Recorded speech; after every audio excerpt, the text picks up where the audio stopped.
देखो यहाँ पे जो है टॉप प्रोड्यूसिंग स्टेट्स का नाम बताया गया है कि भारत में सबसे ज़्यादा कौन सा फसल का उत्पादन किस राज्य में सबसे ज़्यादा होता है। ठीक है, तो सबसे पहले था चावल उत्पादन में पश्चिम बंगाल टॉप पे है, पश्चिम बंगाल का स्थान पहला है, उत्तर प्रदेश दूसरा स्थान पे है, पंजाब तीसरा स्थान पे है।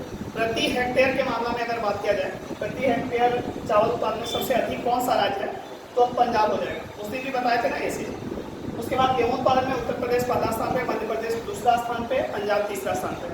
ठीक है, गन्ना उत्पादन में याद रखो कि सबसे ज़्यादा गन्ना होता है उत्तर प्रदेश में, दूसरा है महाराष्ट्र में और तीसरा कर्नाटक में। लेकिन याद रखना कि चीनी मिल सबसे ज़्यादा महाराष्ट्र में। ठीक है, आगे देखो मक्का उत्पादन में कर्नाटक का पहला स्थान है, दाल उत्पादन में एमपी का पहला स्थान है, ओवरऑल दाल है।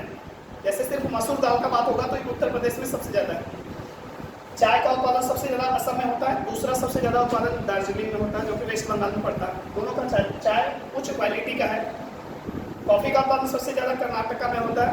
अब एक चीज़ और जानो कि धान का डलिया जो है ना छत्तीसगढ़ को कहा जाता है। धान की डलिया किसे कहा जाता है?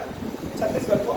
एक समय में 2 बार धान लगाया जाता है इस सब जगह पे, पश्चिम बंगाल में, छत्तीसगढ़ में, ये सब जगह पे।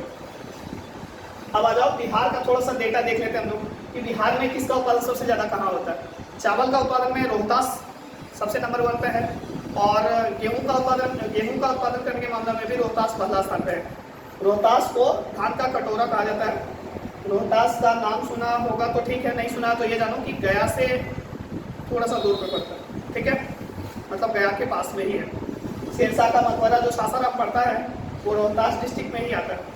अब तुमको जानकारी के लिए एक बार बता दें कि गिद्धौर मेला में जो भेलपूरी बेचने वाला आता है सामने, वो भी रोहतास का ही है, सासाराम का है। ठीक है।